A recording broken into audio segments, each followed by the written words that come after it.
शिवपुराण रुद्र संहिता में भक्त गुणवाज आपको ब्रह्मा जी की आज्ञा से कुमार का युद्ध के लिए जाना, तारक के सामने का भीषण संग्राम और उनके द्वारा तारक का वध, तर्वसा देवों द्वारा कुमार का अभिनंदन और स्तवन, कुमार का उन्हें वरदान देकर कैलाश पर जा शिव पार्वती के पास निवास करना। यह कथा आज आपको शिवपुराण में सुनाऊंगा। आप भक्ति माँ भक्ति चैनल को लाइक करें, सब्सक्राइब जरूर करें। कथा सुनिए। तब ब्रह्मा जी ने कहा, शंकर सुमन स्वामी, कार्तिक, तुम तो देवादिदेव हो, पार्वती सुत विष्णु हो, तारकासुर का यह व्यर्थ युद्ध शोभा नहीं दे रहा है, क्योंकि विष्णु के हाथों इस तारे की मृत्यु नहीं होगी। यह मुझसे वरदान पाकर अत्यंत बलवान हो गया है। यह मैं बिल्कुल सत्य बात कह रहा हूं। पार्वनंदन, तुम्हारे अतिरिक्त इस पापी को मारने वाला दूसरा कोई नहीं है। इसीलिए महाप्रभु, तुम्हें मेरे कथनानुसार ही करना चाहिए। पर तब तुम शीघ्र ही उस दैत्य का वध करने के लिए तैयार हो जाओ, क्योंकि पार्वती पुत्र तारक का सार करने के निमित्त ही तुम शंकर से उत्पन्न हुए हो। ब्रह्मा जी कहते हैं, मुने, यो मेरा कथन सुनकर शंकरनंदन कुमार कार्तिकेय ठहाकर हंस पड़े और प्रसन्नतापूर्वक बोले, तथास्तु, ऐसा ही होगा। तब महान ऐश्वर्यशाली शंकर सुमन कुमार तारकासुर के वध का निश्चय करके विमान से उतर पड़े और पैदल हो गए। जिस समय महाबली शिवपुत्र कुमार अपनी अत्यंत चमकीली शक्ति को, जो लपटों से दमकती हुई एक बड़ी उल्का सी जान पड़ती थी, हाथ में लेकर पैदल ही दौड़ रहे थे, उस समय उनकी अद्भुत शोभा हो रही थी। उनके मन में तनिक भी व्याकुलता नहीं थी। वे परम प्रचंड और अप्रेमेय बलशाली थे। उन षष्ठ मुख को अपनी ओर आते देखकर तारक सुरश्रेष्ठों से बोला, क्या यह शत्रु का सार करने वाला कुमार यही है? मैं अकेला वीर इसके साथ युद्ध करूंगा और मैं ही समस्त वीरों, प्रथम गणों, लोकपालों तथा श्री हरि जिनके नायक हैं, उन देवों की मार डालूंगा। तदनंतर देवताओं को दुर्वचन कहकर वह असुर तारक भीषण युद्ध करने लगा। उस समय बड़ा विकट संग्राम हुआ। तब शत्रु वीरों का सार करने वाले कुमार ने शिवजी के चरण कमलों का स्मरण करके तारक के वध का विचार किया। फिर तो महातेजस्वी एवं महाबली कुमार रोषावेश में आकर गर्जना करने लगे और बहुत बड़ी सेना के साथ युद्ध के लिए डटकर खड़े हो गए। उस समय समस्त देवताओं ने जय जयकार का शब्द किया और देवर्षि ने इष्ट वाणी द्वारा उनकी स्तुति की। तब तारक और कुमार का संग्राम प्रारंभ हुआ, जो अत्यंत दुस्सह, महान, भयंकर और संपूर्ण प्राणियों को भयभीत करने वाला था। कुमार और तारक दोनों ही शक्ति युद्ध में परम प्रवीण थे, अथवा अत्यंत रोषावेश में वे परस्पर एक दूसरे पर प्रहार करने लगे। परम पराक्रमी वे दोनों नाना प्रकार के पैतरे बदलते हुए गर्जना कर रहे थे और अनेक प्रकार से दाव पेशी एक दूसरे पर आघात कर रहे थे। उस समय देवता, गंधर्व और किन्नर सभी चुपचाप खड़े होकर वह दृश्य देखते रहे। उन्हें परम विस्मय हुआ, यहां तक कि वायु का चलना बंद हो गया। सूर्य की प्रभा फीकी पड़ गई और पर्वत एवं वन कानों से सारी पृथ्वी कांप उठी। इसी अवसर पर हिमालय आदि पर्वत सैन्याभिभूत होकर कुमार की रक्षा के लिए वहां आए। तब उन सभी पर्वतों को भयभीत देखकर शंकर एवं गिरिजा के पुत्र कुमार उन्हें संतावना देते हुए बोले। कुमार ने कहा, महाभाग पर्वतों, तुम लोग खेद मत करो, तुम्हें किसी प्रकार की चिंता नहीं करनी चाहिए। मैं आज तुम सब लोगों की आंखों के सामने इस पापी का काम तमाम कर दूंगा।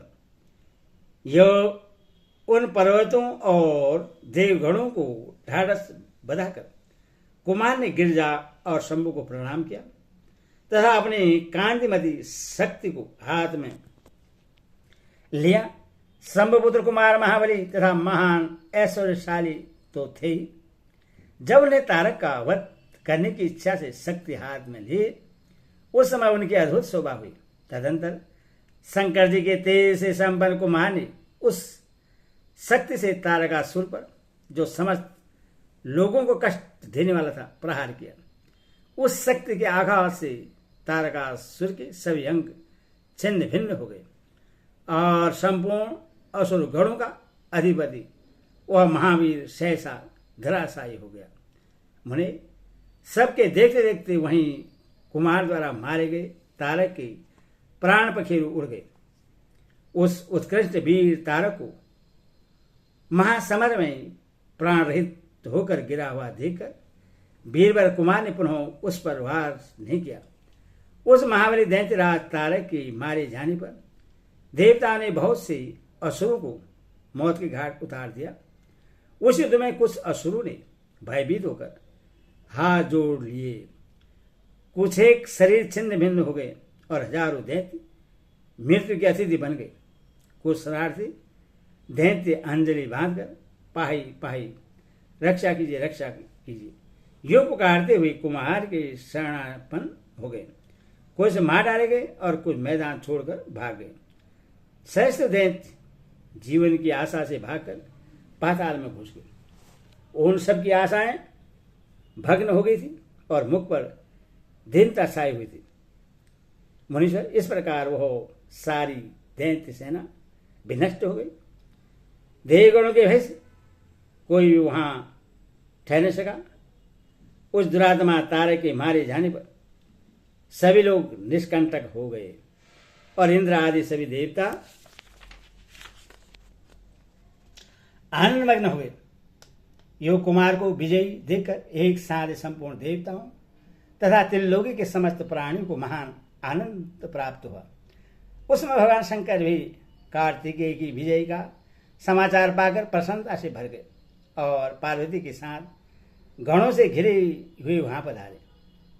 तब जिनके हृदय में स्नेह समाता नहीं था, वे पार्वती परम प्रेम पूर्वक सूर्य के समान तेजस्वी अपने पुत्र कुमार को अपनी गोद में लेकर लाड़ प्यार करने लगी।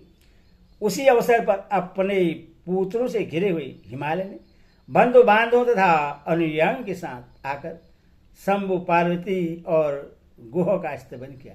तत्पश्चात संपूर्ण देवगण, मुनि, सिद्ध और चारण ने शिवनंदन कुमार शंभु और परम प्रसन्न हुए पार्वती की स्तुति की। उस समय उपदेवों के बहुत बड़ी पुष्प वर्षा की, सभी प्रकार के बाजे बजने लगे। विशेष रूप से जयकार और नमस्कार के शब्द बारंबार उच्च स्वर से गूंजने लगे। उस समय वहां एक महान विजयोत्सव मनाया गया, जिसमें कीर्तन की विशेषता थी और वह स्थान गाने बजाने के शब्द तथा अधिकाधिक ब्रह्मघोष से व्याप्त था। मुने, समस्त देवगणों ने प्रसन्नतापूर्वक गा बजाकर तथा हाथ जोड़कर भगवान जगन्नाथ की स्तुति की। तथा सबसे प्रशंसित तथा अपने गणों से घिरे हुए भगवान रुद्र जगजननी भवानी के साथ अपने निवास स्थान कैलाश पर्वत को चले गए। इधर तारों को मारा गया देखकर सभी देवताओं तथा अन्य समस्त प्राणियों के चेहरे पर हंसी खेलने लगी। वे भक्तिपूर्वक शंकर सुमन कुमार की स्तुति करने लगे।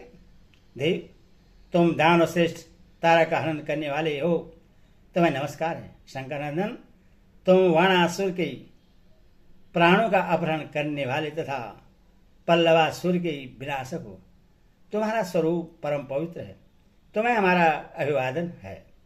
ब्रह्मा जी कहते हैं, मुनि, जब विष्णु आदि देवताओं ने इस प्रकार कुमार का स्तवन किया, तब उन्हें प्रभु ने सभी देवताओं को क्रमशः नया नया वर प्रदान किया।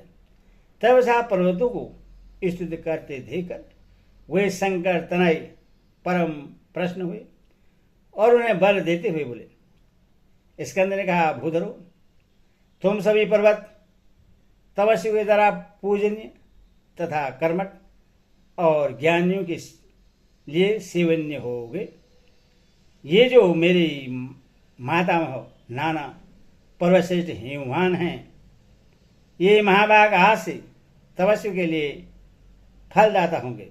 तब देवता बोले, कुमार, यो असुरा तारक को मार तथा देवों को वर प्रदान करके तुमने हम सबको तथा चराचर जगत को सुखी कर दिया। अब तो मैं परम प्रसन्नतापूर्वक अपने माता पिता पार्वती और शंकर का दर्शन करने के लिए भी शिव के निवासभूत कैलाश पर चलना चाहिए। ब्रह्मा जी कहते मुने, तदंतर सब देवताओं के साथ विमान पर चढ़कर कुमार स्कंद शिव जी के समीप कैलाश पहुंच गए। उस समय शिव शिवा ने बड़ा आनंद मनाया। देवताओं ने शिव जी की स्तुति की। शिव जी ने उन्हें वरदान तथा अभयदान देकर विदा किया। मुने, उस अवसर पर देवताओं को परम आनंद प्राप्त हुआ।